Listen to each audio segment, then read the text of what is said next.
Hello नमस्कार दोस्तों, स्वागत करता हूं आप सबों को एक बार फिर से थिंक सैंग्विन के इस यूट्यूब चैनल में। दोस्तों, आप में से बहुत ऐसे छात्र हैं ना जो लुसेंट जनरल नॉलेज को पढ़ना चाहते हैं, लेकिन प्रॉब्लम क्या है कि वो एक बार तो किताब उठाते हैं, लेकिन दोस्तों दोबारा जैसे ही लाइन पढ़ते हैं इंग्लिश या हिंदी में उन्हें कुछ समझ ही नहीं आता, क्योंकि दोस्तों इसका एक एक लाइन महत्वपूर्ण है। फैक्चुअल चीज़ें कई सारी किताबों को संग्रह करके मिलाया बनाया गया है। तो दोस्तों, आज की इस वीडियो में हम लोग लुसेंट जनरल नॉलेज के इंग्लिश मीडियम किताब से हम लोग एक एक कंटेंट को पढ़ेंगे और लाइन बाय लाइन पढ़ेंगे। घबराइएगा नहीं आप लोग, इंग्लिश मीडियम के हैं फिर भी समझ में आएगा, हिंदी मीडियम के फिर भी समझ में आएगा, और गारंटी देता हूँ इस प्रकार से आप यूट्यूब पर कभी नहीं पढ़े होंगे। तो चलिए बिना किसी हिचकिचाहट का वीडियो को शुरू करते हैं। लेकिन एक छोटा सा काम कीजिएगा, वीडियो अच्छा लगेगा चैनल को सब्सक्राइब कीजिएगा और इस वीडियो को कम से कम 10 दोस्तों के साथ शेयर जरूर कीजिएगा जो लुसेंट को पढ़ना चाहते हैं, उनका दिली ख्वाहिश है। तो चलिए दोस्तों, हम लोग जानते हैं कि लुसेंट में बहुत सारे सेक्शन हैं। उन सेक्शनों में जो सबसे बेस्ट है वो इतिहास का सेक्शन है, वहाँ से शुरू करते हैं। तो हम लाइन बाय लाइन पढ़ेंगे, बस आपको क्या करना है, हमारा सहयोग देना है। ठीक है, हम लोग लेटेस्ट एडिशन की किताब को पढ़ रहे हैं। देखिए, ये आपका है कंप्लीट हिस्ट्री लुसेंट 2023 के लिए। Part A, part B, part C, part D, 1 2 3 करके पर डे आएगा। आपको लेक्चर देखना है, कहीं ट्रैवल कर रहे हो वहाँ भी देख सकते हैं, ठीक है, या सुन सकते हैं। दोस्तों, सबसे पहला प्रश्न है कि आखिर इतिहास है क्या। इसके इंट्रोडक्शन में हम लोग पढ़ेंगे आखिर इतिहास है क्या। देखिए, आप ही से हम पूछते हैं, आप ही बताइए इतिहास क्या है। तो कहेगा सर वेरी सिंपल बात है कि जिस किताब में जहाँ से हम लोग पास्ट के बारे में पढ़ते हैं, पास्ट में क्या हुआ था, उसी को इतिहास कहते हैं। नॉर्मल बात है, ठीक है। लेकिन लुसेंट बोलता क्या है, लुसेंट कहता है the study of past is called history. बिल्कुल सही बात है, जब हम अपने पास्ट को पढ़ते हैं ना उसी को तो इतिहास कहते हैं। अब ये प्रश्न उठता है कि इतिहास पढ़े क्यों। दोस्तों, क्योंकि आपको पता है कि knowledge of present improves by knowledge of past. ठीक है, आपका जो प्रेजेंट का नॉलेज होता है वो किससे इम्प्रूव होता है, वो पास्ट के नॉलेज से। अगर आप अपने पास्ट के बारे में नहीं जानेंगे तो आपका प्रेजेंट गड़बड़ा सकता है। ठीक है, ओके। तो चलिए दोस्तों, आगे भी देखते हैं।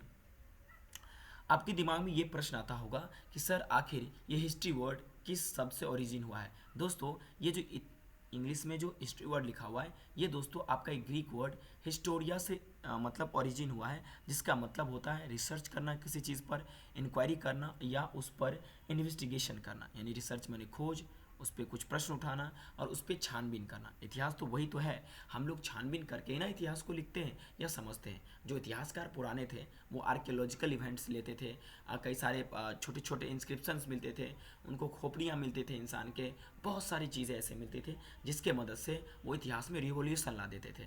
ठीक है, अगर मैं रैंकी की बात करूँ, वो भी एक बहुत बड़ा प्रोफेसर और इतिहासकार थे, ठीक है, जिन्होंने रियल मतलब चीज़ों पर इन्वेस्टिगेट करके इतिहास को लिखा। आगे चल के हम पढ़ेंगे इस चीज़ को, ठीक है।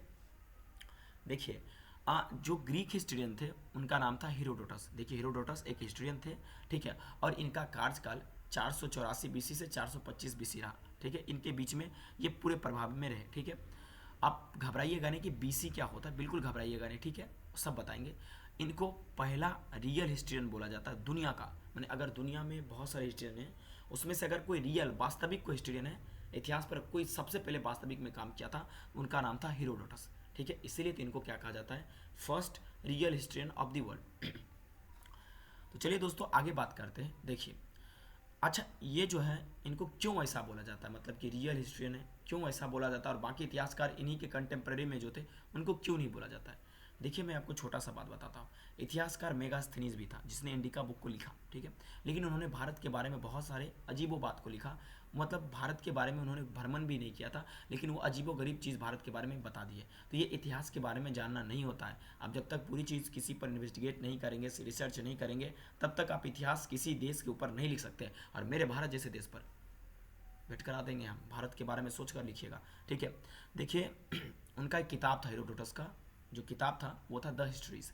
इन्हें इस द हिस्ट्री बहुत ही बेस्ट किताब था। इसमें सारी चीज़ों को एक सिस्टमेटिक वे में लिखा गया था, ठीक है, मतलब जो भी वॉर्स हुए थे उस पर ज़्यादा फोकस किया गया था।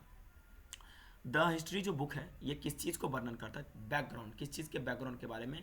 तो जो इवेंट हुआ था ग्रेसिको पर्सियन या ग्रीक ईरानियन वार, जो लड़ाई हुआ था, उसके बैकग्राउंड के बारे में बहुत अच्छे ढंग से ये किताब अच्छे से बताता है। इसलिए तो इनको बोला जाता है first real historian of the world, ठीक है। देखिए, इनके बारे में एक रोमन फिलोसफर थे जिनका नाम था सिसरो, ठीक है। यहाँ पर सिसरो का स्पेलिंग गलत लिखा हुआ है, मैं माफ़ी चाहूँगा इसके बारे में, ठीक है। जो सिसरो थे इनका कार्यकाल 106 बीसी से लेकर 43 बीसी था, काफ़ी लेटेस्ट थे, ठीक है।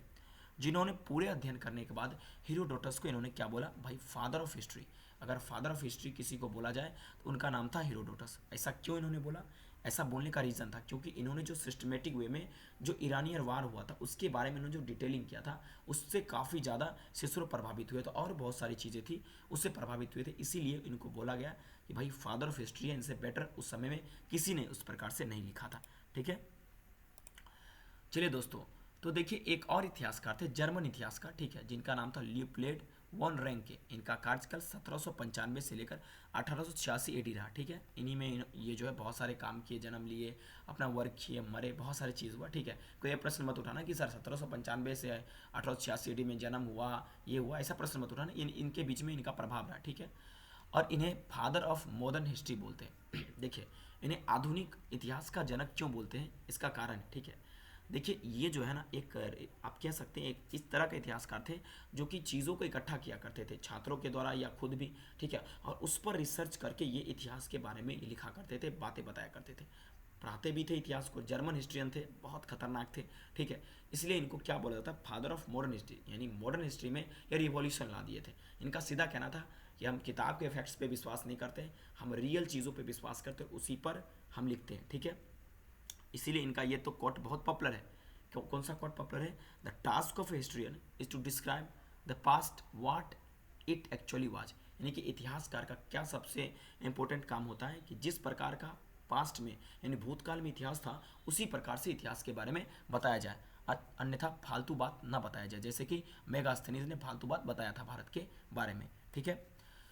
चलिए देखिए, जो जर्मन फिलोसफर थे उनका नाम था हेगल, ठीक है। कार्यकाल 1770 से लेकर 1831 एडी, ठीक है। ये एक बात बोले थे कि भाई हिस्ट्री रिपीट इटसेल्फ, ठीक है। लेकिन इसमें जो है एक और जर्मन इकोनॉमिस्ट आए बाद में, ठीक है, जिनको फादर ऑफ कम्युनिज्म बोला जाता है, उनका नाम था कार्ल मार्क्स। इन्होंने इस लाइन को थोड़ा आगे बढ़ाया स्थिति को समझते हुए, क्योंकि देखिए सही बात है, इतिहास अपने आप को दोहराता है, बिल्कुल सही बात है। लेकिन एक बात आप लिखना भूल गए, क्या इतिहास अपने आप को दोहराता है, लेकिन अगर पहली बार दोहराए तो उसको हम लोग त्रसादी कह सकते हैं, अगर दूसरी बार दोहराया गया और वो मजाक है, इसके अलावा और कुछ नहीं, ठीक है। अगर तीसरी बार दोहराया गया तो समझ लो मानवता पर थू थू है, ठीक है, कि मानवता जो है यानी इंसान जो कुछ उससे सीखता नहीं है, ठीक है। चलिए आपको पहले मैं समझाता हूँ कि भाई हिस्ट्री रिपीट सेल्फ इसका मतलब क्या होता है, ठीक है। इतिहास अपने आप को दोहराता है, इसका क्या अर्थ निकलता है, देखिए इसका साधारण सा अर्थ है कि अगर सेम चीज़ें, अगर सेम घटनाएं अगर फिर दोहराता है उसी को बोल सकते हैं हिस्ट्री रिपीट सेल्फ। अच्छा एक एग्जांपल समझाता हूँ, ठीक है। देखिए नेपोलियन जो है वो रसिया पर इन्वेट किया और उसका आर्मी फ्रीज हो गया, क्योंकि रसिया आपको पता है कि काफ़ी ज़्यादा बर्फ़ वहाँ पाया जाता है, और वहाँ पर मर गए उसके बहुत सारे आदमी, ठीक है। ठीक उसी प्रकार से ऑटोमन्स जो है रसिया पर इन्वेट करने की कोशिश की, लेकिन वो भी फ्रीज मतलब फ्रोज हो गए, वो भी मतलब जम गए, उनके पास उस तरह का फैसिलिटीज़ नहीं था जिससे सर्वाइव कर पाए, ठीक है। हुआ ना, उसी तरह का इतिहास फिर से दोहराया, ठीक है। और सबसे बड़ी मूर्खता तो हिटलर के टाइम में हुआ। अगर हिटलर ये समझ लेता, थोड़ा पीछे इतिहास को पढ़ लेता हिटलर, तो ये गलती नहीं हुआ। हिटलर भी क्या किया, रसिया पर इन्वेट किया, ठीक है, और उसके मतलब लगभग जो भी आर्मी में थे फ्रीज हो गए, उनका डेथ हो गया, ठीक है।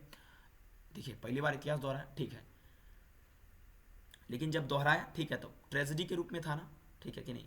लेकिन फिर से दोहराया हिटलर के टाइम में, तो मेरे हिसाब से, ठीक है, मेरे हिसाब से, ठीक है, सिंपल भाषा में कहेंगे कि वो एक मजाक था। अगर हिटलर जो है इस बात को समझ लेता कि भाई साहब ये दो गो पहले से नेपोलियन था, ऑटोमन्स थे, ये दो गो पहले से हारे, ठीक है, उसी प्रकार से जो है हम भी हारेंगे, क्योंकि वहाँ पर मोस्टली हम फ्रीज हो जाएंगे, हमारे पास निकलने का कोई चारा नहीं रहेगा, ठीक है।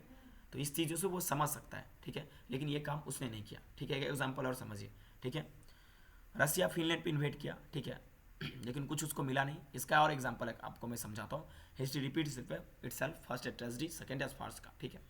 देखिए फर्स्ट वर्ल्ड वार हुआ, सेकेंड वर्ल्ड वार हुआ, ठीक है, और उसके बाद फिर यूक्रेन वार हुआ। अच्छा एक बात बताइए, क्या यूक्रेन और रसिया को ज्ञान नहीं था फर्स्ट वर्ल्ड वार के बारे में, है ना। सेकेंड वर्ल्ड वार के बारे में भी ज्ञान था ना, ठीक है। चलो फर्स्ट हुआ, सेकेंड हुआ, ठीक है, तो सेकेंड वर्ल्ड वार हुआ, हम मानते वो एक मतलब त्रसादी था, लेकिन जो थर्ड हुआ यूक्रेन वाला वार एक मजाक है ना मानवता पर, है कि नहीं। सभी देश पर मजाक है, not only Ukraine but also every country, एक मजाक है अगर इस प्रकार के इतिहास दोहराता है जिसमें काफ़ी ज़्यादा क्षति होती है, ठीक है। अगर उससे हम नहीं सीखते हैं तो समझ लीजिए हम लोग सबसे बड़े मूर्ख हैं, ठीक है। क्योंकि अगर उस तरह की गलतियां बार बार करेंगे, अगर मान लीजिए आपके देश में बाढ़ आता है, ठीक है, जो आपके पूर्वज बोले बेटा यहाँ खूब बाढ़ आता है, ठीक है, आप उससे सीख कर अगर अपना घर मकान बहुत अच्छा नहीं बनाए, ठीक है, अगर मान लीजिए आपको ज्ञान नहीं था, आपके पास नॉलेज नहीं था, तो आपको वो त्रसादी का काम किया, लेकिन आपको फिर से ज्ञान मिल गया, कहीं रिसोर्स से आपने ज्ञान ले लिया और उस पर इंप्रूवमेंट आपने नहीं किया, तो आपके साथ दोबारा जो होगा ना वो मजाक होगा और इतिहास आप पे हंसेगा, ठीक है। मानव के रूप में आप कहलाने लायक नहीं है, ठीक है, क्योंकि आपने मतलब इतिहास से नहीं सीखा,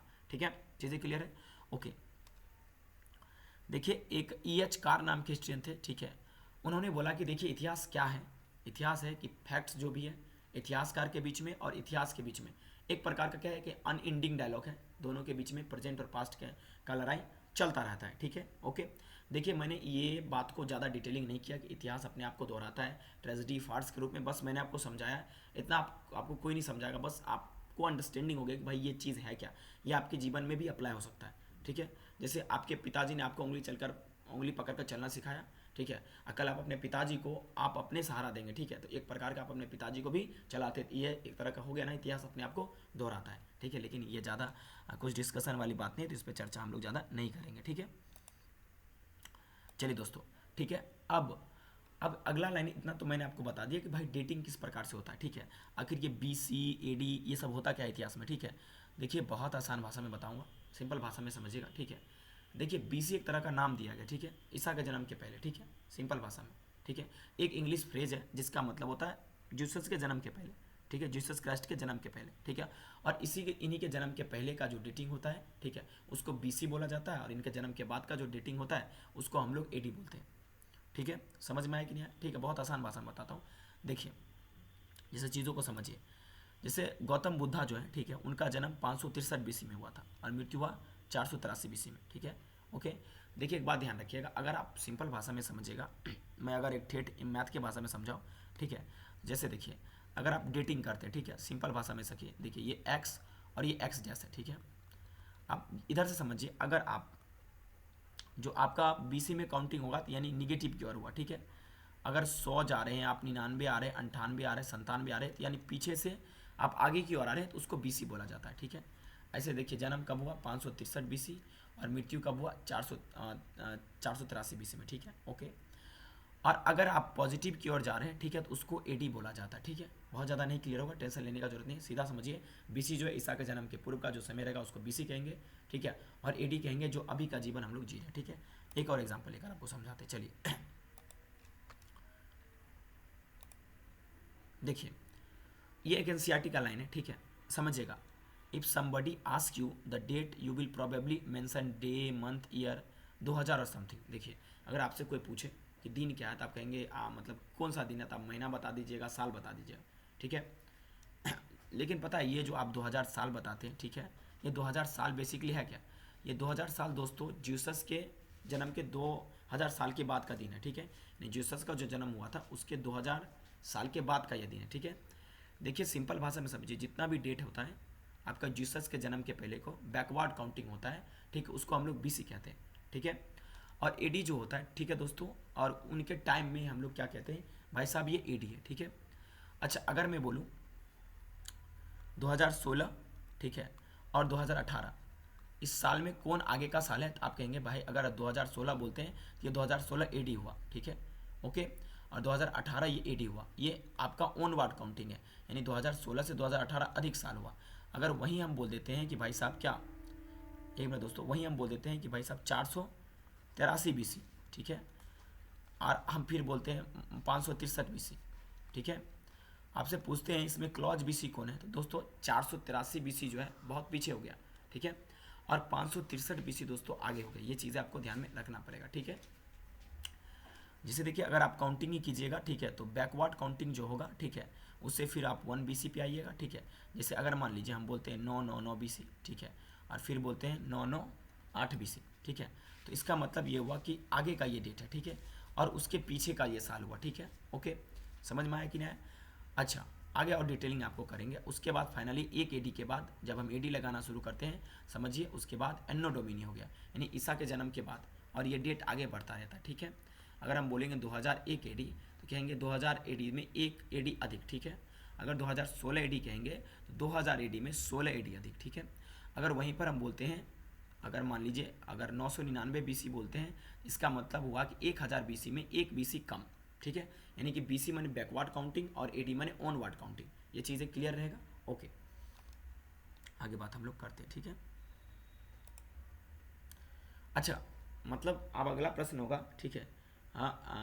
हमको तो ये पता नहीं है कि जीसस जो है आखिर क्यों, मतलब जीसस के डेट को ही क्यों चुना जाता है कि भाई हम एडी ही क्यों लें, हम बीसी ही क्यों लें, ठीक है। काउंटिंग करने के लिए हम तो कुछ भी ले सकते हैं ना, हम अपने मन से कोई भी डेट काउंटिंग ले सकते हैं। देखिए हम लोग जो कैलेंडर फॉलो करते हैं उसको ग्रीगोरियन कैलेंडर बोलते हैं, ठीक है। इसी वजह से ये एक एक्यूरेट डेटिंग होता है, इससे हम लोग को सटीकता पता चलता है, क्योंकि छोटा भी है आसानी से पता कर लेते हैं। इसी वजह से दोस्तों हम लोग क्या करते हैं, आपका एडी और बीसी को चूज करते हैं, ठीक है दोस्तों। और नेक्स्ट वीडियो में हम आपको और बताएंगे एडी और बीसी को और सारे एग्जांपल्स लेकर आपको समझाएंगे। तब तक के लिए मैं आपसे विदा लेता हूँ, माफ़ी चाहता हूँ कि मैं आपको बहुत सारा कंटेंट नहीं दे पा रहा हूँ एक साथ में, ठीक है। लेकिन उम्मीद है कि ये कंटेंट आपको बहुत हेल्प करेगा, ठीक है।